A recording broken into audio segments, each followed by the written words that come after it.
This week on Inside Boulder News.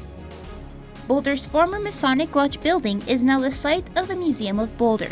We'll give you an update on how things are going. City Council will meet next week and discuss Boulder's homelessness strategy. And Boulder parking officers are giving shoppers a pleasant surprise.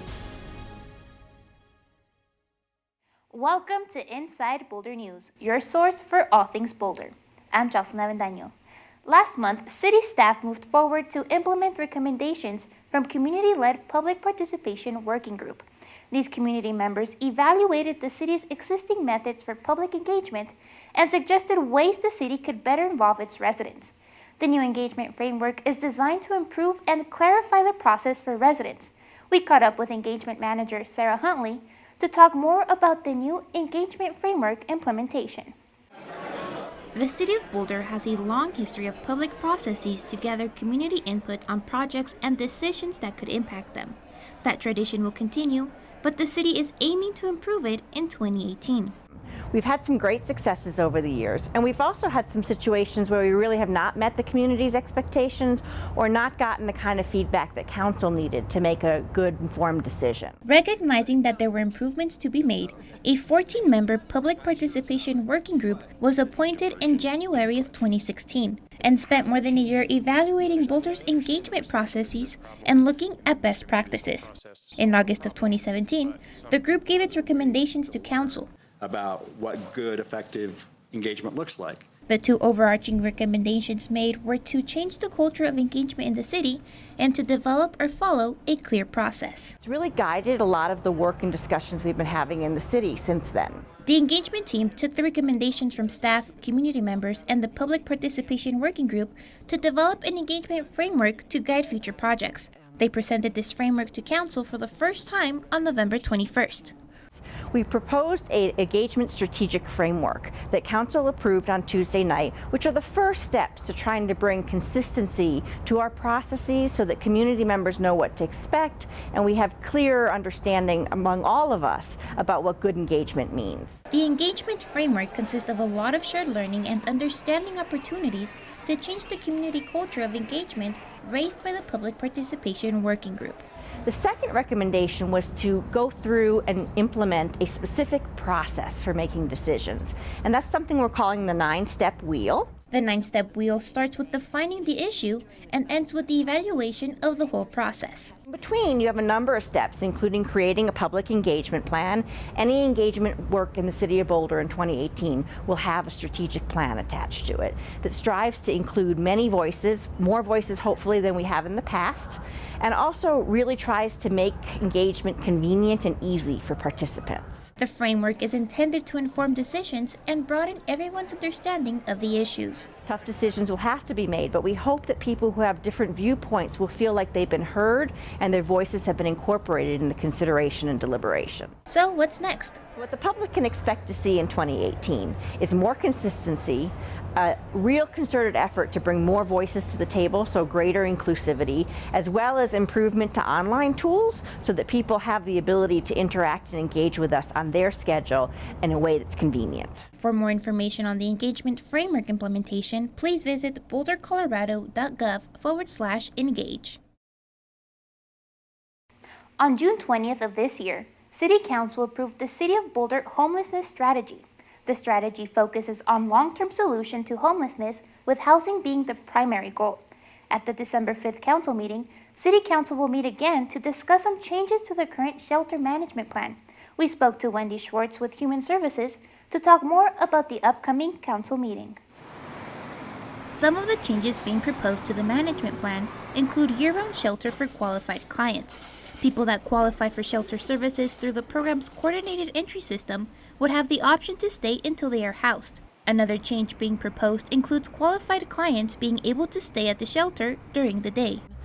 And those changes are all consistent with national best practices and are anticipated to really help people stabilize and exit homelessness more quickly. With these changes, data shows that less people would be going to the shelter. Estimates are that far fewer people will be coming to the shelter. Historically, roughly 1,500 people would come through the shelter over the course of a year, And in this new system, the number is anticipated to be closer to about 500 people. The city has moved toward a focus on outcomes, which means helping people to get housing and solutions rather than just offering services. And part of that change is offering more stable, intensive support for moderate to high-need people at the shelter. The December 5th council meeting will present an opportunity for City Council and the community to provide any additional input before a final decision is made. Remember that you can watch this and all council meetings live on Comcast Channel 8 or on BoulderChannel8.com. For more information on the Boulder Homelessness Strategy, please visit the website on your screen. This week, Boulder residents gathered at the West Senior Center for the city's open house for building a safe, welcoming, and inclusive community. The city got feedback and ideas from the community on the recommendations presented in the Community Perceptions Assessment, which was released in May of this year.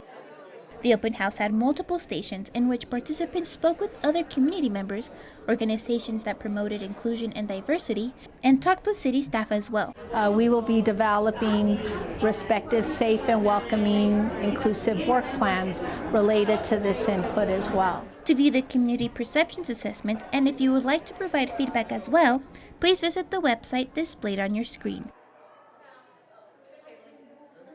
The corner of Broadway and Pine Street will soon be the 16,000 square foot home of the Museum of Boulder. The state-of-the-art museum will include everything related to Boulder's past, present, and future, and will be home to world-class traveling exhibits. We went inside for a sneak peek this week and spoke with the museum's executive director, Nancy Geyer, for an update on the museum's construction. For many years, the Boulder History Museum operated in the historic Harpick House on University Hill. Coming spring 2018, the now rebranded Museum of Boulder will be housed in downtown Boulder. The museum will be an opportunity for people to learn about all the incredible things that go on in our community and feel a part of it. Construction for this new space began in May of this year, with the city funding $4 million to the project.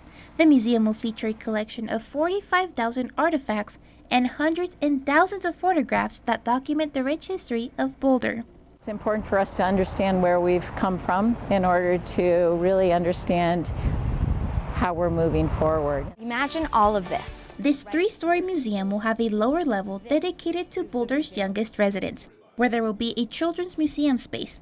The main level will have the reception area and a large gallery where the traveling exhibits will be displayed. And then the upper level will be Everything Boulder, a gallery that will be known as the Boulder Experience. It will also have a rooftop terrace. We're really excited that we're going to have a rooftop terrace right up here with one of the best views in Boulder, where during probably a lot of the year we'll be able to host events and people can come up and have a glass of wine or a beer and watch the sunset over the Flatirons. The first exhibit to inaugurate the Boulder Museum will be Da Vinci Machines, which is coming all the way from Florence, Italy. Which is a highly interactive exhibit that uses Da Vinci's drawings of different kinds of apparatus that they've recreated in big structures that you can actually manipulate and use, and which is going to be really cool. Construction is set to be completed in early to mid-February of 2018. However, the grand opening with the Da Vinci exhibit will be sometime in May. The Boulder Experience will open that following fall. We invite the community to participate in this museum. We really want it to be a museum that people feel ownership in. We are still raising money. We're in a capital campaign. It's an $11 million campaign, and we've raised $9 million, so we're getting really close. To learn how you can donate to the Boulder Museum or would like to know more information, please visit museumofboulder.org. Boulder's downtown holiday season is in full swing. Pro Street Mall is filled with shoppers searching for that perfect holiday gift. To ease the stress of the holiday season, parking officers are surprising Boulder shoppers with a special treat. I'm going to give you till 4:30. Does that sound good? From now until December 23rd, parking officers are surprising shoppers by handing out free parking coupons for downtown and Uni Hills on-street parking. The coupons will be given out at random and are good for 3 hours of free parking. All you have to do is place the coupon on your car stash just like a pay station receipt.